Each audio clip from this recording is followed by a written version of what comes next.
বন্ধুরা, আপনাদের মাঝে অসাধারণ একটি গল্প নিয়ে চলে আসলাম। গল্পটি না টেনে শেষ পর্যন্ত দেখুন, তাহলে আপনি অনেক মজা পাবেন।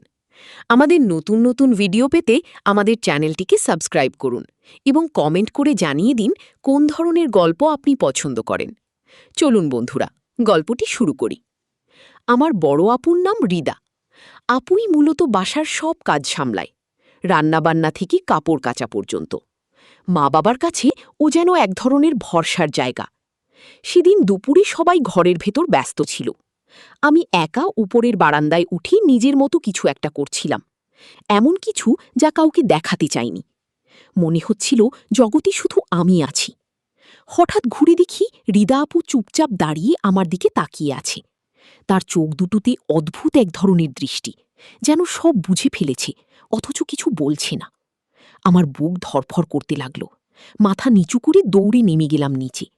সারাদিন মনে হচ্ছিল আপু হয়তো বাবা মাকে বলে দেবে, কিন্তু রাতে খাবার টেবিলে বসার সময় দেখি আপু আমার দিকে তাকিয়ে মুচকি মুচকি হাসছে। সেই হাসিটা ছিল একেবারে অন্যরকম। মনে হচ্ছিল ওই হাসির ভেতরেই লুকিয়ে আছে হাজারো কথা, যা আমি বুঝতে পারছি আবার পারছিও না। রাতটা আমি ঘুমোতে পারিনি। বারবার মনে হচ্ছিল আপুর সেই দৃষ্টিটা আর মুচকি হাসিটার মানে কি?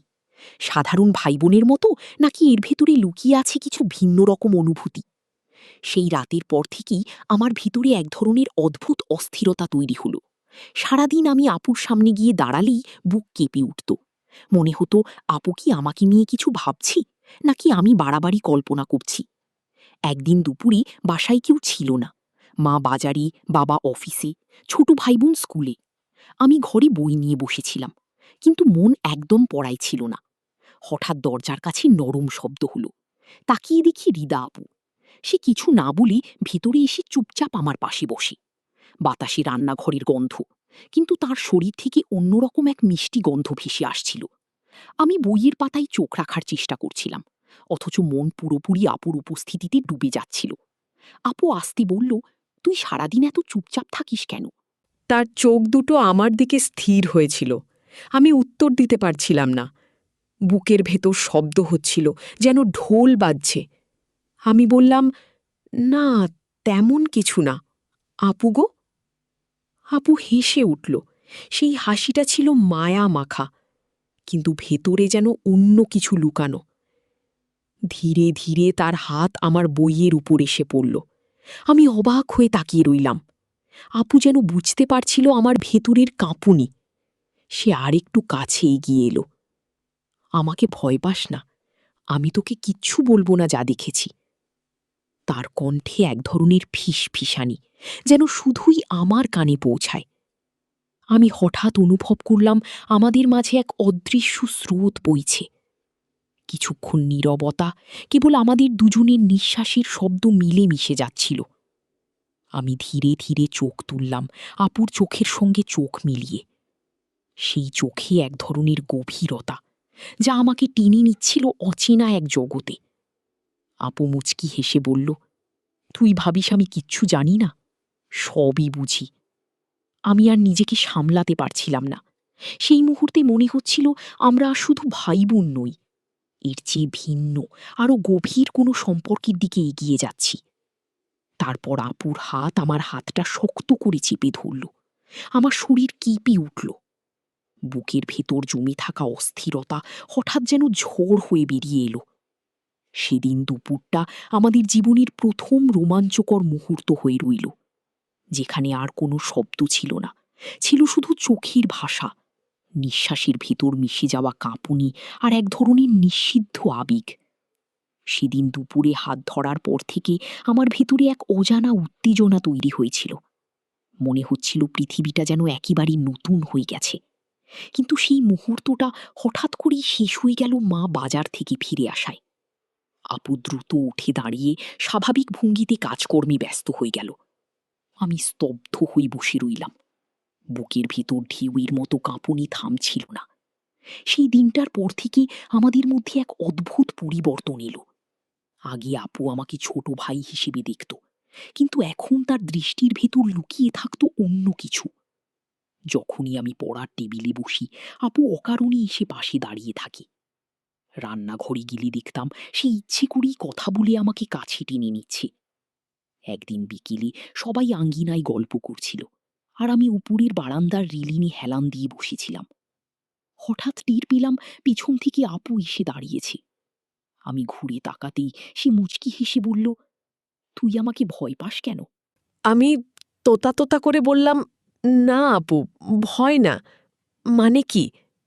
আপু ধীরে ধীরে এগিয়ে এসে একেবারে আমার কানের কাছে ফিস ফিস করে বলল, তোর চোখের সব লেখা থাকে গো। সেই মুহূর্তে আমার শরীর কেঁপে উঠল।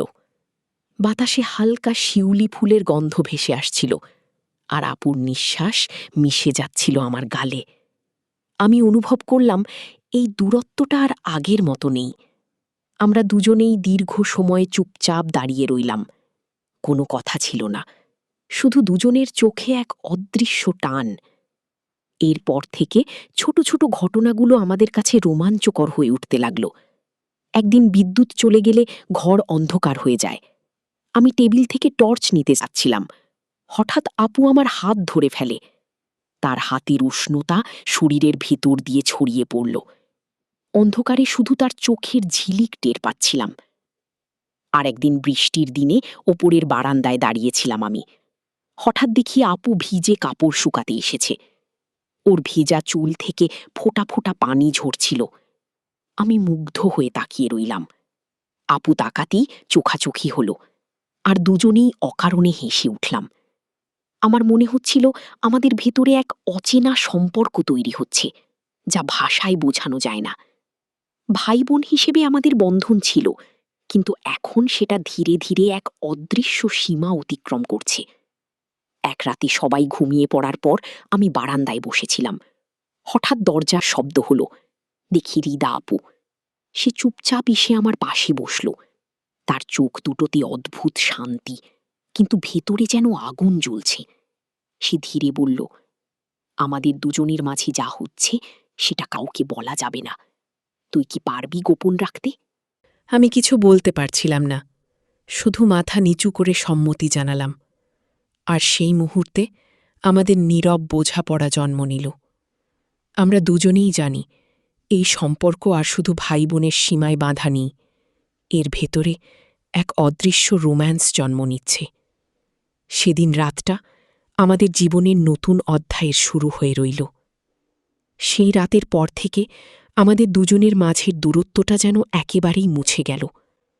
আগে যেভাবে আপুর সামনে দাঁড়াতাম, লজ্জা পেতাম, এখন আর তেমনটা থাকত না। বরং মনে হতো আপুই আমাকে ইচ্ছে করে টেনে নিচ্ছে এক অজানা দিকের দিকে। দিন যত যাচ্ছিল আমাদের মাঝের বোঝাপড়া ততই গভীর হচ্ছিল, কিন্তু এর সঙ্গে সঙ্গে ভেতরে ভেতরে এক ধরনের ভয়ও কাজ করছিল। যদি কেউ টের পেয়ে যায়, যদি মা বাবা কোনোদিন বুঝে ফেলে। একদিন সন্ধ্যায় সবাই আঙিনায় বসে গল্প করছিল। আমি একপাশে বসেছিলাম। আপু রান্নাঘর থেকে নাস্তা আনছিল। হঠাৎ আমাদের চোখাচোখি হল। আপু একবার মুচকি হেসে তাকালো, তারপর চোখ নামিয়ে নিল।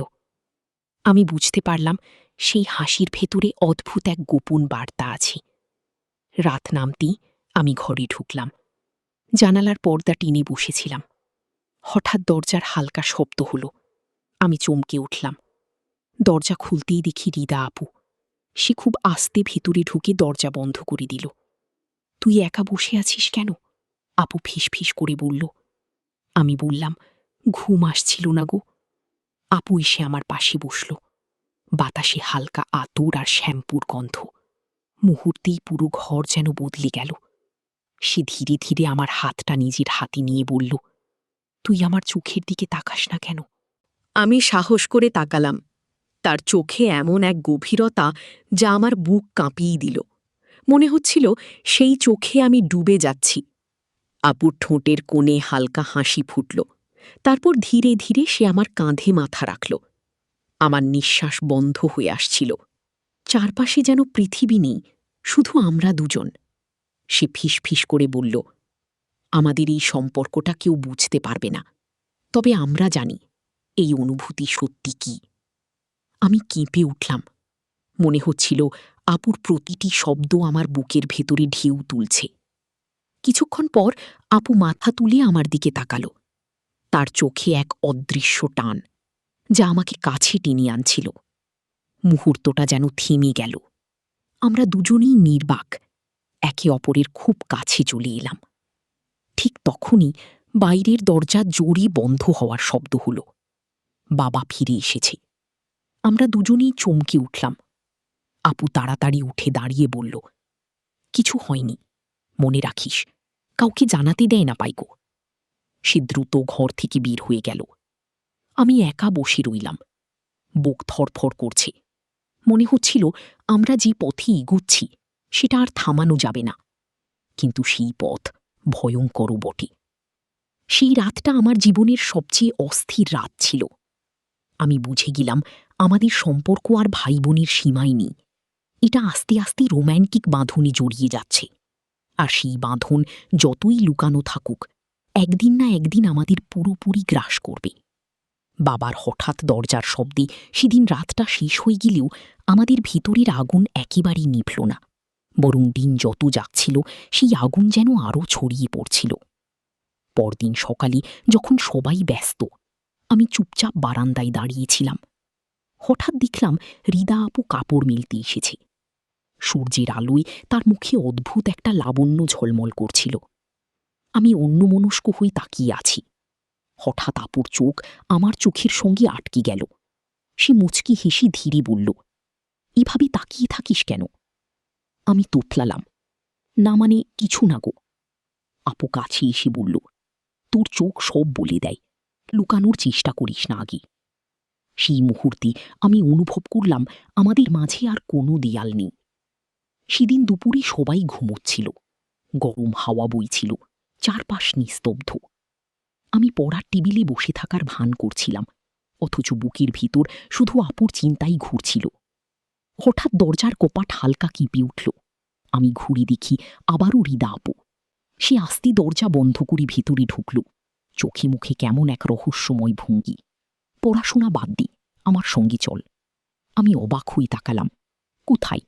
উপরের বারান্দায়। না বলে উঠে দাঁড়ালাম। আমরা দুজনে নিঃশব্দে সিঁড়ি ভেঙে উপরের বারান্দায় উঠলাম। চারপাশে কেবল রোদের আলো আর হালকা বাতাস। আপু এসে রেলিংয়ের পাশে দাঁড়ালো। বাতাসে তার চুল উড়ছিল। আমি মুগ্ধ হয়ে তাকিয়েছিলাম। হঠাৎ আপু ফিরে আমার দিকে তাকালো।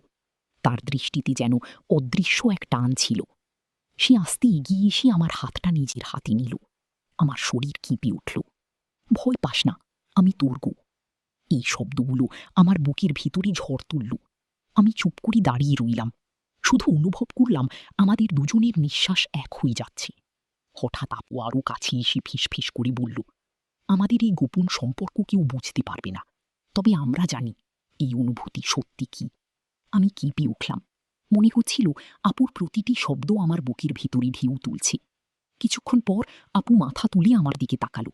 তার চোখে এক অদৃশ্য টান, যা আমাকে কাছে টেনে আনছিল। মুহূর্তটা যেন থেমে গেল।